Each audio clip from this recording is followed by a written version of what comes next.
오늘 이 아침에 하나님께서 저와 여러분에게 주시는 말씀은 고린도 후서 11장 1절로 15절 말씀으로 바울의 복음을 향한 열정, 바울의 복음을 향한 열정 11-2강 두 번째 시간 함께 은혜 나누기를 원합니다. 율법은 종교의 영을 넣습니다. 우리가 받게 하지 않는 다른 영을 받게 하는데 혹 너희가 받지 아니한 다른 복음을 받게 할 때는 어떻게 그렇게도 잘도 없게 받아들인다. 복음이 예수가 그리스도다. 그리스도는 기름 부음 받은 자입니다. 헬라어로 그리스도고 히브리어는 메시아, 똑같은 말인데 우리가 아는 메시아, 기름 부음 받았다라는 말입니다. 구약에는 누구에게 기름을 붓느냐? 사명자에게 세울 때 그때 기름 부음 받습니다. 이 메시아라는 말은 한국말로 하면 사자입니다. 이렇게 기도할 때 주의 사자 가능하면 안 쓰는 게 좋습니다. 그냥 주의 종 이렇게 하는 게 훨씬 기도할 때도 좋습니다. 사자라고 하는 말은 메시아라는 말이거든요. 한국말로. 그래서 그럼 예수는 무엇을 위해서 기름 부음 받았냐? 죄 문제를 해결하기 위해서 오셨습니다. 왜 인간의 모든 죄 문제는 질병의 문제, 죽음의 문제, 지옥 가는 문제, 전쟁 문제, 인간의 많은 문제가 있습니다. 있는데 그 뿌리를 파고 쭉 들어가 보면 우리가 보는 것은 열매나 가지일 뿐이고 뿌리를 깊이 들어가 보면 죄 문제가 있다라는 거죠. 아담이 창세기 3장에 범죄한 이후에 창세기 4장에 보면 세상이 완전히 달라져 있습니다. 1장, 2장에 하나님 보시기에 좋았더라 수없이 좋았더라 그리고 끝에 가서 심히 좋았더라 했던 세상이 3장을 안 읽고 4장을 읽어버리면 갑자기 지옥으로 변해져 있어요. 이것이 어떻게 해서 생긴 일이냐? 3장의 타락, 즉 죄 때문에 일어난 일이죠.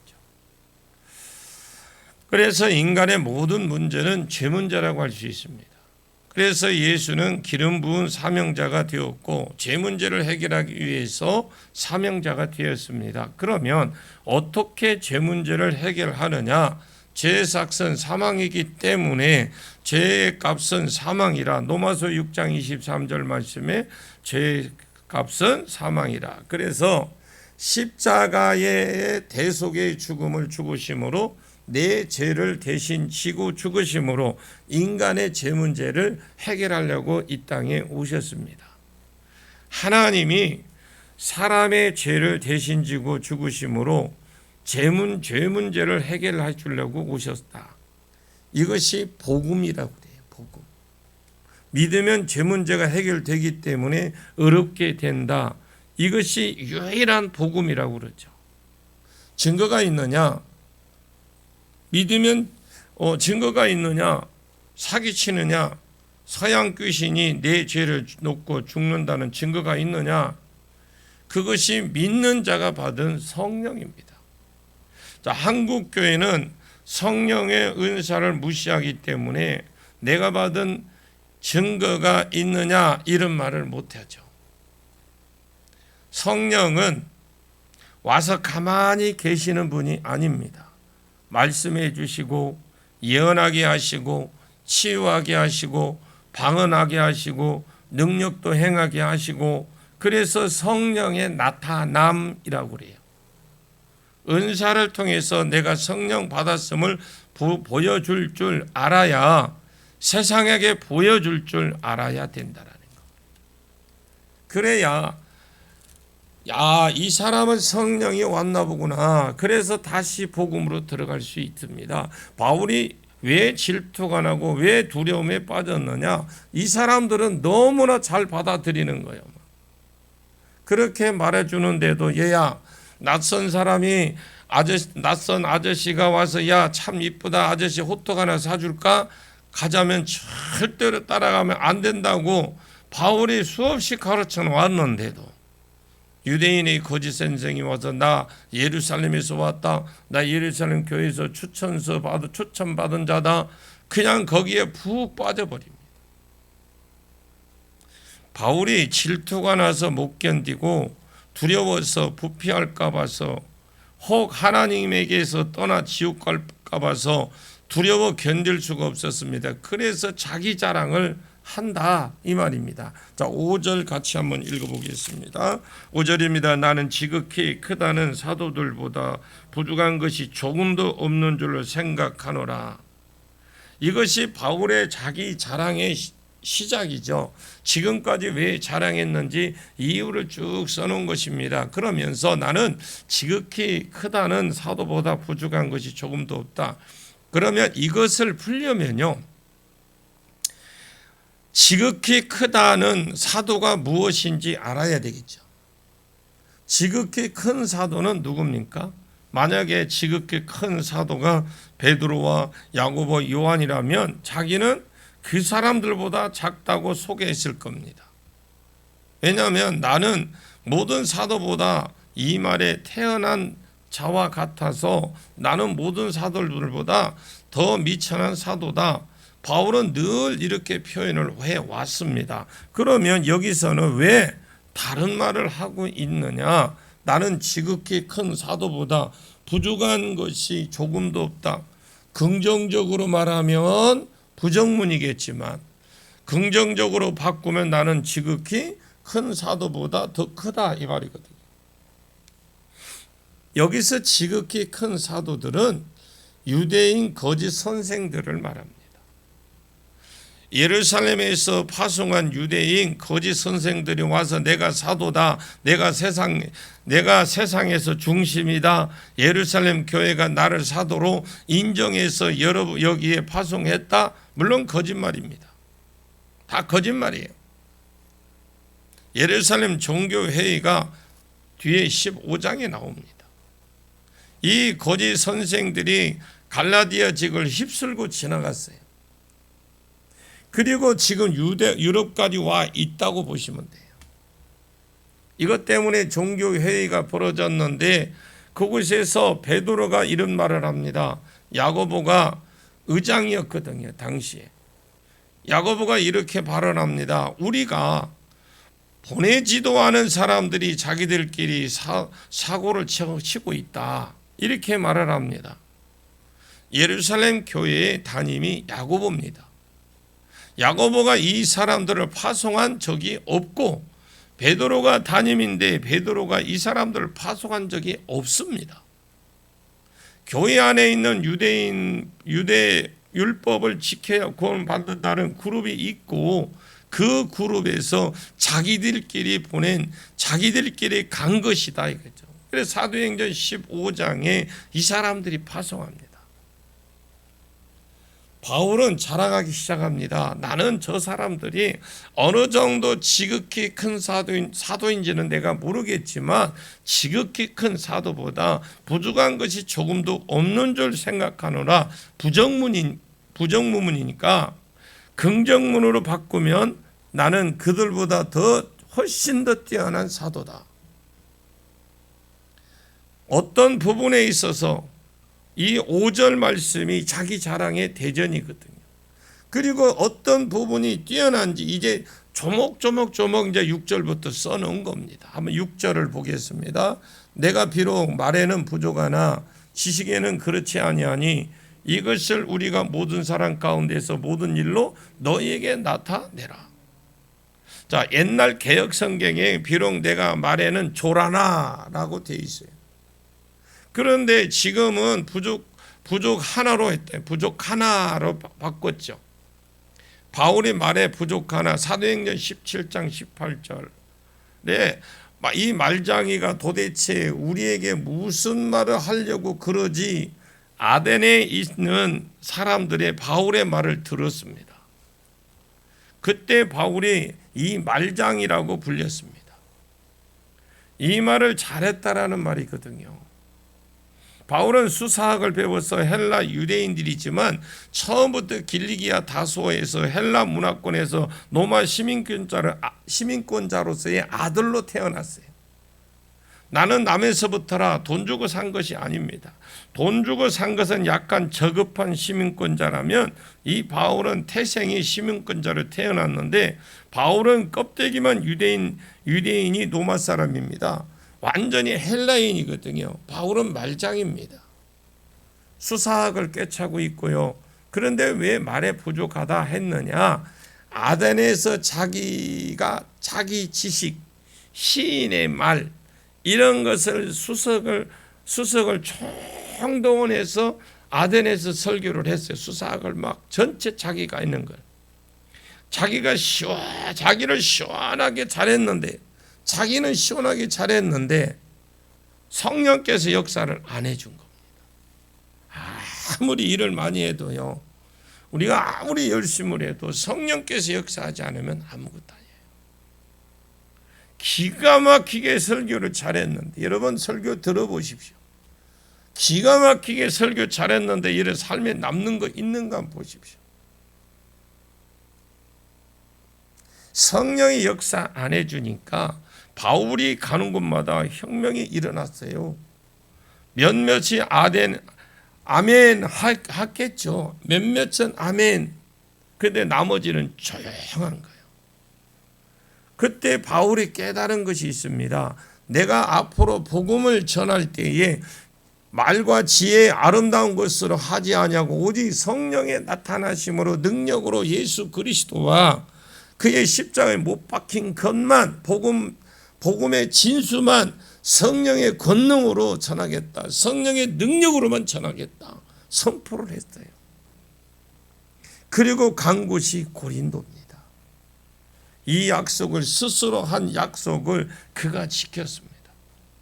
고린도에 왔을 때 오직 고린도전서 1장 18절 전으로 있는 것처럼 오직 예수 그리스도와 그의 십자가에 못 박힌 것만 성령을 의지해서 증거를 했습니다. 그랬더니 고린도의 이 음란한 도시에 교회가 세워지고 이 돈밖에 모르는 도시에 그거에 대한 교회가 세워진 그곳에 교회가 세워진 겁니다. 바울의 말에 졸하지 않습니다. 그러나 이 말발은 바울이 베어버린 거예요. 자기가 아예. 그러니까 완전히 자기가 버린 거예요. 그런 거를. 자기의 어떤 수사학이나 철학이나 이런 걸 싹 버려버린 거예요. 이것을 쓰면 성령이 역사를 안 해주니까. 그리고 버려버린 거예요. 그래서 유대에서 온 거짓 선생들은 수사학을 동원한 겁니다. 수사학에 익숙해져 있는 고린도 성도들이 보았을 때에 이 사람 정말 말을 잘하는 거예요. 우리 선생은 말에 졸한데 부족하지 않은데 성령의 의지에서 여지까지 오직 복음만 전했는데 보니까 이 사람들이 보니까 너무 유창한 거예요. 이 사람들은 말을 잘하는 겁니다. 요즘 여러분들 보십시오. 막 성경 안 보고도 성경 그거 안 보고도 막 기가 막히가 2시간 3시간 하는 사람 얼마나 많습니까? 그리고 그 후에 열매들을 한번 보십시오. 열매가 얼마나 맺혀 있는지. 사람을 그 자리에 숫자는 많아지는데 그 숫자 많아지는 만큼 나가서 복음이 얼마나 증거되는데 열매가 얼마나 맺히는지 우리가 스스로 한번 보십시오. 그렇다면 한국교회가 이렇게까지 바닥이 왔을까요? 성경을 제대로 안 가르쳤습니다. 풀어주지를 않았어요. 저는 그래 봅니다.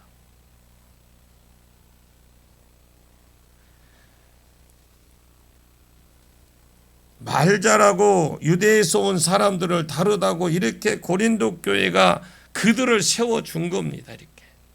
그랬더니 바울이 내가 비록 말에는 졸하나 야, 지식에는 그렇지 않다. 이 지식은 세상 지식을 말하는 것이 아닙니다. 또 은사로 지식을 말하는 것도 아닙니다. 지식의 말씀의 은사는 인포메이션이라고 합니다. 정보라는 뜻이에요. 정보.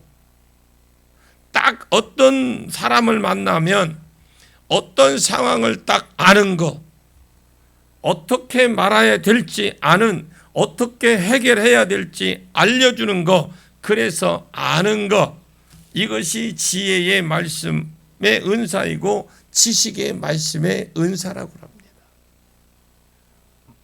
지식의 말씀의 은사입니다.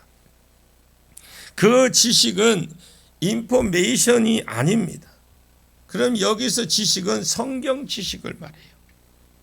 그리스도를 아는 지식, 복음의 지식, 복음을 적재적소에 잘 전할 수 있는 지식, 구속사 지식, 그리고 성경 지식입니다. 그래서 내가 비록 말에는 졸하나 지식에는 그렇지 아니하니, 이것을 우리가 모든 사랑 가운데 모든 일로서 너에게 나타냈다. 이것을 내가 말에는 부족해서 그렇지, 지식에는 확실히 같은 사람이라는 것을 모든 상황 가운데 모든 사람들이 내 보여주겠다라는 겁니다. 이미 확인이 되어 있습니다. 언제 바울이 고린도 교회에서 1년 6개월을 그들을 가르쳤습니다. 그러면서 그들이 무언가에 대해서 물었을 것입니다. 물으면 바울이 고민한 적 없어요. 그냥 즉시 답변을 해주고, 예를 들어서 아니 그것을 갑자기 물어보면 내가 어떻게 알아, 이런 것이 없다라는 거예요. 막힘없이 대답을 해준 걸 압니다.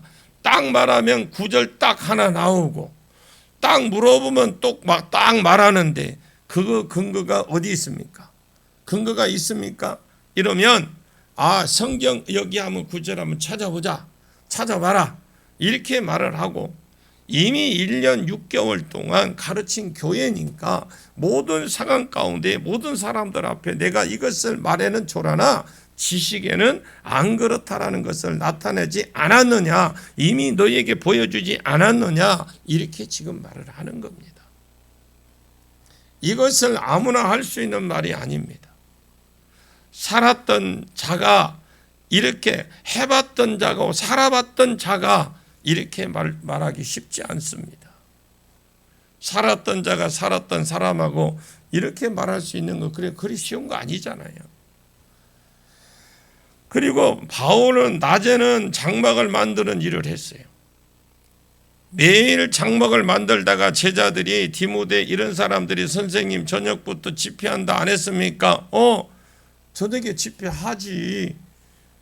지금 장막 짓고 있어. 저녁 집회한다. 그래서 준비하셔야 안 됩니까? 지금 이 단순 노동하는데 그가 지금 장막을 짓고 텐트를 만들고 있지만 그 머릿속에는 설교를 준비를 하고 있습니다. 그리고 저녁에 대해서 집회합시다 하고 설교를 하는 거예요. 가르치는 데 은사가 충만한 겁니다. 그것이 즉석에서 나온 것 같지만 절대 여러분 즉석에서 나온 것 아닙니다. 수십 년 동안 봐오고 수십 년 동안 연구한 것이 그 속에 맴돌다가 이제 그냥 때가 되니까 나온 것이에요. 안에 있다가 나는 내가 지식에 졸하지 않다라는 것을 모든 사람 가운데 모든 일로 나타냄입니다. 이미 너희가 받지 않았느냐? 바울이 자랑을 안 했습니다. 안 하니까 담임이 어떤 사람인지 잘 몰랐어요. 고린도 성도들 예루살렘에서 왔다 하니까 이야, 오리지널 교회에서 파송됐구나. 무조건 그들이 따른 거예요. 외모를 보고 따랐는데 알고 보니까 자기는 완전히 모든 사람 위에 탑 클래스라고 생각하는 거예요. 한번 7절 보겠습니다. 시작. 내가 너희를 높이려고 나를 낮추고 하나님의 복음을 값없이 너희에게 전함으로 죄를 지었느냐. 이것은 바울이 자랑 두 번째 겸손에 해당이 됩니다. 바울의 첫 번째 자랑은 지식이지만 사도들보다 더 뛰어나다. 두 번째는 나는 겸손에 있어서도 모든 뛰어난 사도들, 유대인 거짓 선생들보다 더 겸손하다. 이렇게 가르칩니다. 너희를 높이려고 나를 낮추어. 여기서 높이는 것은 세상적으로 높이는 것을 말하는 것이 아닙니다. 마귀 자녀를 하나님의 자녀로 만드는 것, 지옥 갈 사람은 영생을 얻게 하는 것, 이것을 높이는 것입니다. 그래서 예수는 자기를 낮추시어 우리를 높이셨습니다. 고린도에 이런 표현들이 많이 있습니다.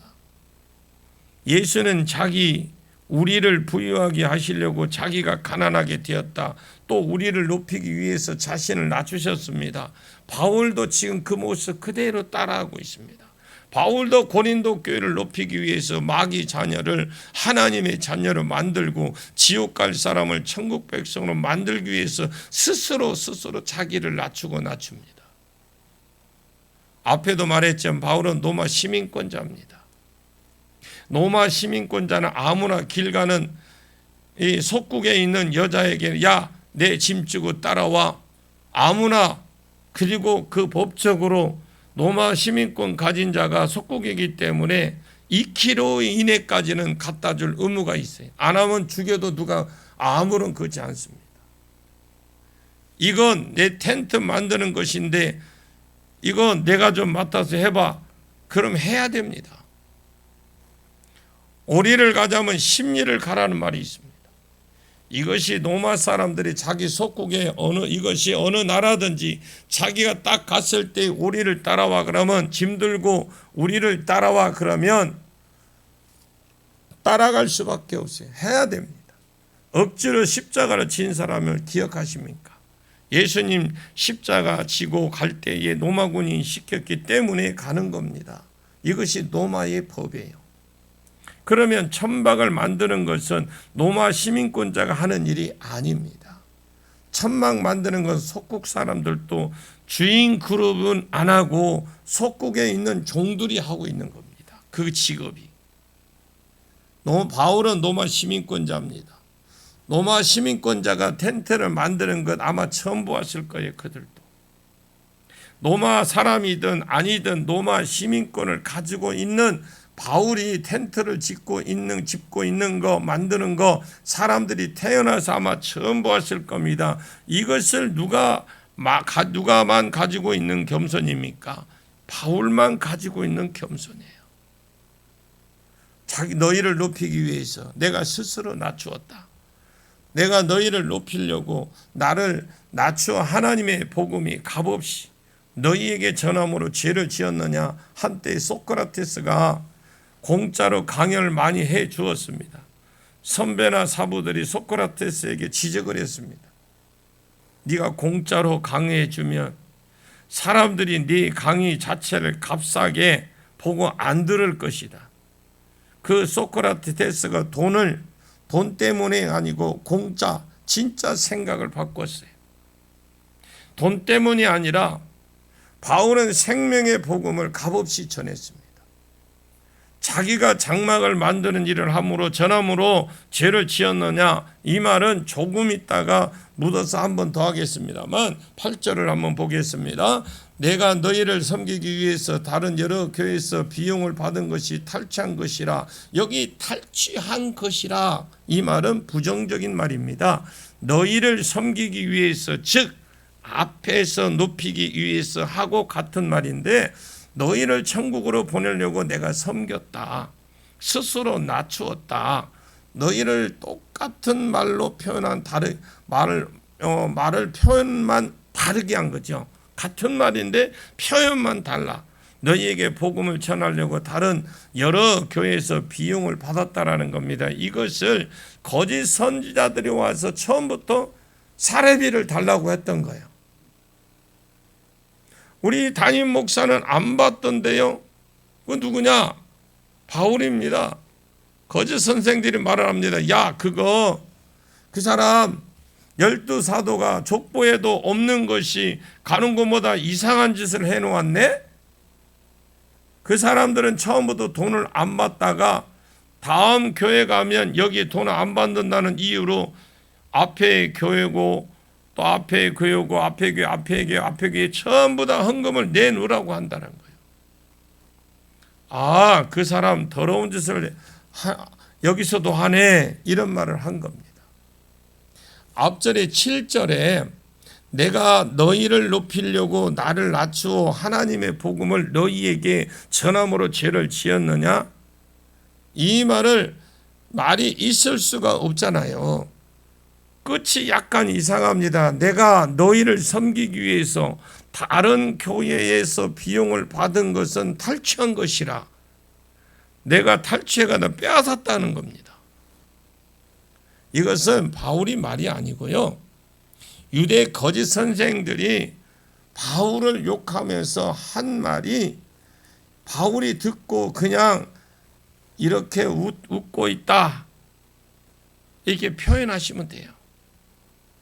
그래, 내가 빼앗은 것이다. 그러면 그 진실을 이 9절에서 말을 해줍니다. 9절 봅니다. 또 내가 너희와 함께 있을 때 비용이 부족하였을 때 네게도 누를 끼치지 아니한 것은 마게도냐에서 온 형제들이 나의 부족한 것을 보충하였습니다.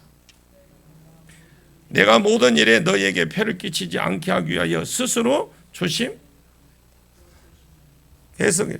그러니까 내가 너희와 함께 있을 때 비용이 부족했다는 거 당연히 부족하죠. 제가 활동을 해보니까 부족한 게 많아요. 누구의 도움 없이는. 근데 희한하게 하나님이 그때그때 누구를 통해든지 보내줍니다. 그래서 일할 수 있고.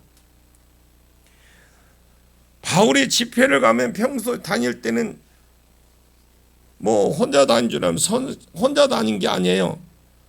그 주변에 선지자들을 끼고 다녔어요. 편지를 쓸 때마다 대독하는 대신에 쓰는 사람이 있었어요. 바울이 몸이 안 좋았기 때문에 개인 주의치가 붙어 다녔고 그 선지자도 옆에는 선지자도 붙어 다녔습니다. 왜 1차 전도 여행 때 바울과 바나바가 같이 갔고요. 바나바가 선지자 때문에 그렇습니다. 왜 2차 전도 여행 때에 바울과 실라가 갔느냐? 이 실라가 예루살렘에서 온 선지자라고 되어 있거든요. 사도행전 11장 12장에 그는 선지자입니다. 그래서 2차 선도 전행 때에 아시아에서 복음을 전하려고 했는데 성령이 전하지 못하게 하고 비두니아로 가자고 하나 또 성령이 가지 못하게 하고 그래서 드루아로 갔더니 드루아 이 마게도냐 사람이 와서 우리를 도우라고 환상이 보였습니다. 이것을 누구를 통해서 가지 못하도록 밝혔을까? 바울이 음성을 못 듣는 것 아니거든요. 듣지만 선지자들이 옆에 붙어서 이 사람들이 갈 길을 제시한 겁니다. 그 바울은 자기 혼자 돌아다니는 사람이 아닙니다. 옆에 선지자 끼고 주의치 끼고 대표라는 사람 끼고 제자들 디도 감옥에서 오네시모 디모데 이런 여러 동역자 바나바 이 바나바에게 고린도 교회 갈 때 마음이 있냐고 물었더니 지금은 일체 갈 마음이 없다. 그래서 디모데를 보낸 적이 있습니다. 이런 동역자들이 또 바울 옆에 많이 있었습니다. 예를 들어 브리스길라와 아굴라 요즘 연예계로 치면 혼자 카메라 하나 빌려서 찍는 유튜브가 아닙니다. 완전히 무한도전이나 1박 2일이나 스텝들이 같이 그 많은 스텝들이 따라다녔다고 보시면 돼요. 그러면 이 사람들은 누가 다 먹여 살릴까요? 가면 비용도 있어야 되고 자야 되죠. 먹어야 되거든. 바울에게는 늘 뭔가 부족했어요. 제가 제주도 갔을 때 처음 갔을 때 우리 함께 동역자들과 같이 갔을 때 늘 부족했어요. 나오는 것은 없었어요. 그런데 그때마다 하나님 누구 사람의 손길을 통해서 때 맞추게 딱 맞지 뭐 부족한 점도 많았지만 그러나 하나님이 하시는 일은 누구를 통해서든지 하나님이 역사하십니다. 다른 교회는 그런 내용이 없어요. 그러니까 바울은 늘 부족했네. 그것이 빌립보 교회가 유일하게 바울을 경제적으로 지원해 준 교회가 빌립보 교회입니다. 다른 교회는 그런 내용 없습니다. 빌립보서 4장 10절에서 20절 빌립보 교회는 바울을 전적으로 지원했어요. 그 빌립보 교회에 바울이 내가 풍족에 처할 줄 알고 내가 비천에 처할 줄도 알라. 이 모든 상황 가운데 자족하는 비결을 배웠다.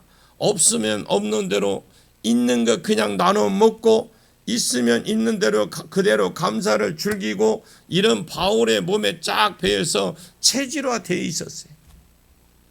오늘 저녁 먹을 것이 없는데요. 그러면 오늘 금식하자야. 이것이 그냥 바울의 삶 가운데 체질화가 되어 있었습니다. 그래서 바울은 내가 너희와 함께 있을 때 비용이 부족하였다. 아무에게도 누를 끼치지 아니했다. 그것은 그의 섬김입니다. 얼마든지 사도로서 내 생활비 없다. 이것만 도와주라. 다른 사람을 늘 봤는데 고린도 선교지 개척교회라고 할 수 있습니다. 그래 자기가 일대였기 때문에 그래서 자기는 믿음이 좋은 사람은 낼 수는 있겠지만 이것 때문에 믿음이 안 좋은 사람이 한 사람이라도 떨어질까 봐서 선교지라서 자기가 섬긴 겁니다. 누를 끼치지 않아 있으면 마게도냐에서 온 형제들 아까 자기가 빼앗았다고 다른 사람들이 욕했다고 했습니다. 마게도냐에서 온 형제들이 나의 부족함을 보충하였습니다. 여기에 이 보충하였음이라가 3인칭 복수 능동태입니다. 그래서 빼앗았으면 수동태로 써야 되고 자기가 적극적으로 섬겼습니다. 이 보충한 마게도냐에서 온 교회가 그게 빌립보 교회였습니다. 왜냐하면 아까도 말했지만 빌립보서 4장 10절에서 20절에 빌립보 교회만 바울을 열심히 섬겨 물질로 도와줬다고 칭찬하는 내용이 나옵니다. 그래서 나는 빼앗은 것이 아니다. 내가 어떤 자세로 섬기는 이 사람들을 알았기 때문에 이 사람들이 계속해서 내 부족함을 보충해 주었다. 이렇게 말을 하는 겁니다. 내가 모든 일에 너희에게 폐를 끼치지 아니하기 위해서 스스로 조심했다. 앞으로도 내가 또 계속 조심할 것이다. 그래서 그는 섬김에서도 어떤 사도들보다도 떨어지지 않았다라는 표현을 쓰신 겁니다. 이제 10절부터는 내일 계속 나가도록 하겠습니다. 기도하겠습니다. 하나님 아버지 감사합니다. 우리의 고난주간 첫날 하나님 바울의 모습을 살펴보았습니다. 바울이 예수님이 행하셨던 그 모습 그대로 행하셨던 걸 봅니다. 그 일을 할 때에 좋은 일만 있는 것이 아니라 대적하는 자도 있었고 또 하나는 거기에 반대하는 자도 있었고 여러 가지 있었지만 그러나 끝까지 바울이 섬기는 모습을 우리는 봅니다.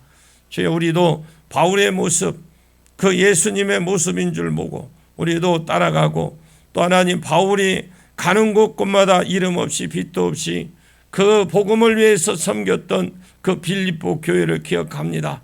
아버지 하나님 우리도 그런 삶을 또 살아갈 수도 우리 교회도 그런 교회가 될 수 있도록 은혜를 베풀어 주시옵소서. 예수님의 이름으로 간절히 기도하옵나이다. 아멘.